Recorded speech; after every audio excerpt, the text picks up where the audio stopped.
Minister, what's the latest advice you have on the flood and La Nina situation hitting the East Coast? Yeah, good afternoon, Kieran. From our perspective on the Queensland side, obviously it's eased a little bit. Conditions have become a little bit more favourable, but there is some flooding still within the New South Wales. In fact, there's been some evacuations off the Tweed River, and we're just asking those locals to make sure they're listening to local warnings and listening to their local emergency service personnel to make sure that if they're asked to move on, they do it quickly and take that direction up and make sure they adhere to the advice and continue to look for further advice as it becomes apparent. There's storms brewing as we speak now, and I can even look out my door here and can see storms starting to brew. So the La Nina is starting to come in, which in some parts of the country is welcome, but obviously we need to be prepared to pivot from bushfires into whether that be flooding or in the north, whether that be cyclones. How much damage has been done thus far? Yeah, we're still waiting on the New South Wales government in particular to give us some updates with respect to that. Obviously, they're working to protect life and limb at the moment, but rather than worried about the damage. We'll get those assessments, and Queensland are making those assessments today, but under the disaster recovery arrangements, the federal government obviously pays its fair share, pays half of the damage cost for public infrastructure, and then obviously if anyone's individually been impacted by these disasters, then we work through those arrangements with the state. So those assessments will take place as emergency service personnel deem those areas safe for other agencies to come in and make those assessments. But sadly, we can expect more of this to come. Severe systems off the back of that La Nina, weather system that you and I have already alluded to in this discussion. Yeah, and look, the Bureau of Meteorology made it very clear in August and then ramped that warning up in October that we were going into a La Nina event. And that means that we're going to have earlier cyclones, more severe cyclones, and that feeds into also wetter weather, more moisture. Now, that obviously in some parts of the country is very well welcomed after 8 years of drought, but still hasn't been reached in those parts, I might add, just yet. But we need to make sure that we're prepared for that. And I've got to say, the state emergency service personnel and commissioners from around the country have planned meticulously for this, as they did for the bushfire season. We knew that early on we were going to have to be ready for bushfires, and we have, and we've actually just finished fighting one on Fraser Island only this week, and now we're pivoting into flooding. But we were prepared for that, and we're making sure that we do that with the guise of COVID-19 over the top of us to make sure we can do that in a coordinated mechanism between all the states. We are able to support one another between states and make sure that we get the resources where we need to in a COVID-safe way. Let's look at the big story over the last 24 hours, and many of your constituents have been affected, in fact, by the trade war with China. It just goes from bad to worse. When will this start to improve? I mean, it's hard to see an off-ramp at the moment. Well, there is an off-ramp, and China needs to make it very clear that there isn't discriminatory action being taken against Australia. That is their responsibility under the free trade agreement they have with us, as well as the WTO rules in which they sign up to. The world is watching. The world is watching China now and the next move that they take. Australia has taken every action on face value, but there is now mounting evidence to suggest that there is discriminatory action, not only against agricultural products, but also now resources. And it's important that if China wants to be taken seriously in terms of trade, not just with Australia, but other trading partners, they need to make sure that they come clean, they are transparent, and they start dialogue very soon with us to make sure that this can be rectified. What are the flow-on effects of other nations observing this? I mean, we are the canary in the coal mine, so to speak. We're copying it at the moment, but what's the flow-on impact? What's the reaction from other nations if this continues to worsen here? Well, I think the first thing you'll see is what I was taught in grade 8 business economics: the greater the risk, the greater reward. If countries want to trade with China and they see and perceive that there's greater risk because there is risk that has been shown in Australia to be discriminated against to be true, then they'll want a higher price. to trade with those companies in China. They'll see it as being a higher risk business proposition, and commercially they'll ask for a higher price. So this doesn't benefit Chinese importers in any way, shape or form. The best thing that can happen here is dialogue. The Chinese government sits down with us. We work through those issues that we have, and we do that quickly and transparently. But unless they do that, then obviously there's mounting evidence that there is discrimination against Australia. And I think the world is starting to watch very carefully about the next step of the Chinese government. Well, given there is that sort of intervention, as you suspect, the mounting evidence, and as many have thought for many months, obviously the government has to be more cautious in its language around that. But does it come to a point where Australia then says, OK, well, if you're doing that, here are a few tariffs, and here's the increase in price for iron ore which you need?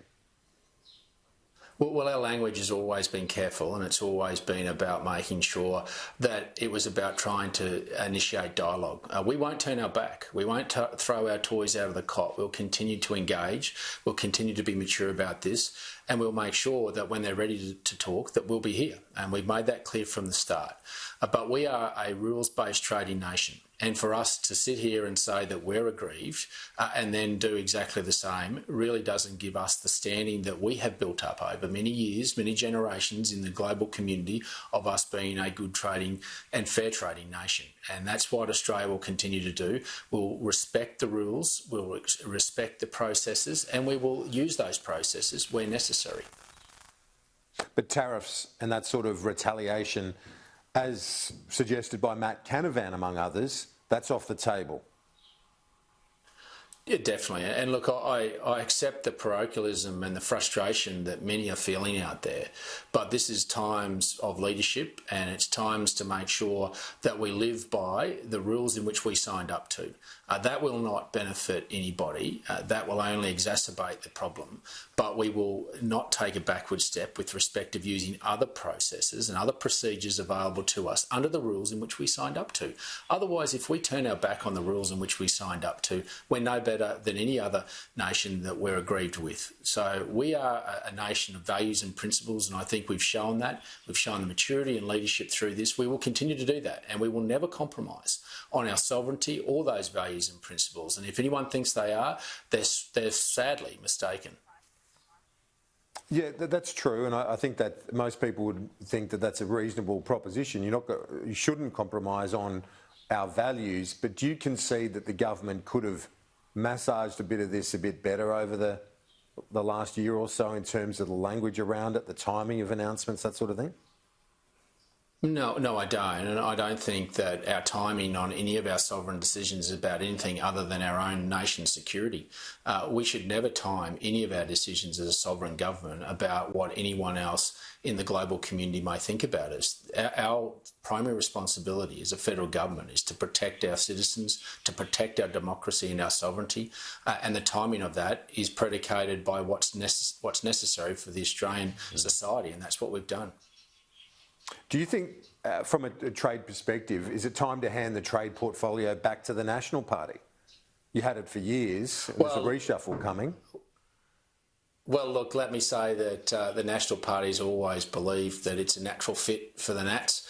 Resources and agriculture are predominantly in our electorates. We represent regional rural Australia. We have a close affinity to these industries, and that's one, obviously, aspect that the National Party strongly believes in, and I'll leave those for discussions for the Deputy Prime Minister and Prime Minister to have around the reshuffle in the coming week. It's a nice idea, but how serious are you about that? Do you think it's something that should be fought for? Oh, we're always serious about the portfolios in which the National Party members hold. We have 4 cabinet positions and we have 4 others within the executive. We take each one of those very seriously. They're precious to us. And what we try to do as a National Party is sit down together and work through what are the portfolios that will change the lives, particularly the people that we represent most. And I think trade is one of those portfolios that I think the National Party has a natural fit to, because agriculture and resources sit within our electorates. The people that work in those industries are in our electorates. They're the people that we go to Canberra and fight for. So we have a natural affinity to that, and obviously that's something that the National Party obviously believes in, and I know the Deputy Prime Minister does as well. one of the issues for the agricultural sector, your constituents, is the ag workforce getting, people in there to pick fruit and do other things on the land that they can't get workers here to do, or enough of them. What's the latest when it comes to the Pacific Island scheme, which obviously has great benefits both ways? Is that reopening as it should in the wake of the COVID, the teeth of the crisis? Well, firstly, Kieran, every Australian gets first crack at these jobs, but sadly, they don't want to get off the couch and have a crack at it. There's a large cohort that have been on unemployment benefits for some time that don't want to even have a go at these jobs. And so we've thrown the kitchen sink at incentivising Australians. And I accept the fact that many of these jobs are thousands of kilometres away from where people are. But we've tried to incentivise them with payments to go and take these jobs up. But we simply do not have the luxury to sit around waiting any longer. And in fact, we do not have the luxury to sit around and wait any longer for the states either. We reopened up the Pacific and seasonal worker programs that have 22,000 pre-vetted work-ready men and women across 10 Pacific nations back in August.